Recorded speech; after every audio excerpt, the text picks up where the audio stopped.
बड़ा सम्मान किया भगवान ने गोपियों का। स्वागतम वो महाभागा प्रिय किम करवाणे वा ब्रजस्यानामयम कश्यत ब्रूता गमन कारणम। पहले भगवान ने कही स्वागत है आओ ना। हे देवियों, पर एक बात बताओ, यहाँ आई क्यों हो, इसका कारण क्या है? अरे एक पतिव्रता नारी को रात में घर में रहना चाहिए, एक परपुरुष ने बजाई बांसुरी और तुम आ गई भाग के। गोपियां सोचने लगी पहले तो बुलाते और फिर कह रहे कि जाओ। भगवान बोले अच्छा तुमने कभी वृंदावन का वन नहीं देखा होगा, जंगल नहीं देखा, आज देख लिया ना, अब देख लिया तो जाओ। अब गोपियां नीचे सर किए खड़ी, बहुत देर हो गई, समझ गए। गोपियां परेशान, भगवान परीक्षा ले रहे। अच्छा ये बताओ, एक पतिव्रता की कथा सुनाई भगवान ने।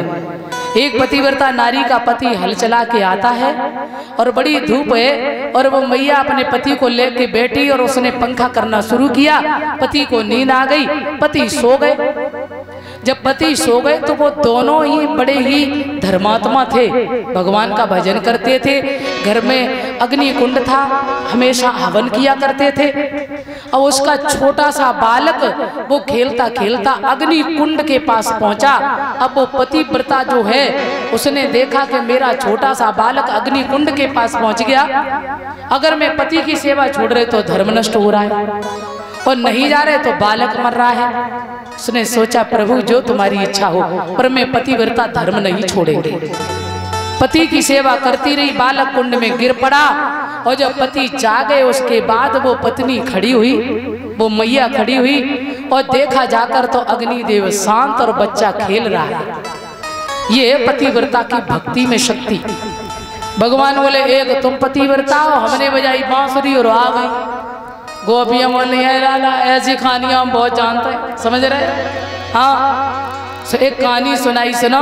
एक सखी का पति जाता है कहाँ, नौकरी करने के लिए। तो उसने कहा प्रभु जब आप जा रहे हैं प्राणेश्वर में किसकी सेवा करेंगे?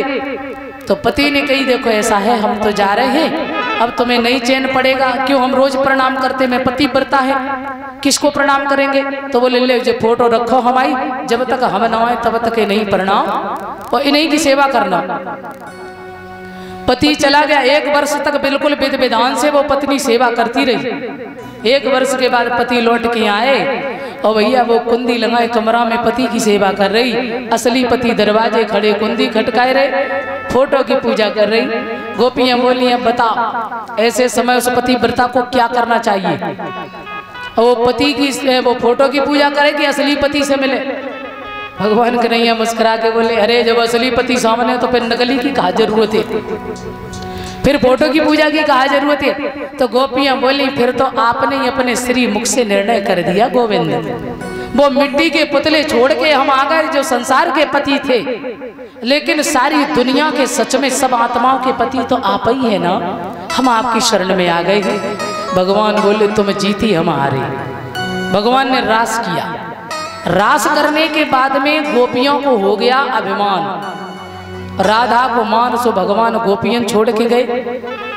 और लास्ट में राधा जी ने सोचा अगर मैं भगवान के साथ नहीं तो गोपियों को दर्शन नहीं होगा। सो राधा रानी ने कही प्रभु अब हमसे चलो नहीं जा। तो भगवान बोले बोले कुछ उपाय करो। भगवान बोले तो आप कंधा पे बैठो। राधा को हुआ मान, गोपियों को अभिमान। भगवान राधा रानी को भी छोड़ के चले गए। इधर गोपियां ढूंढती हुई राधा के पास आई तो राधा रानी भी रो रही, अरे बहना तुम्हें छोड़ के गए, हमें भी छोड़ के चली गई। चारों तरफ विरह वेदना में व्याकुल हैं। ये रास पंचाध्याय जो है ना भागवत का प्राण है, प्राण। यहाँ जीव और ब्रह्म का मिलन है, ध्यान रखना।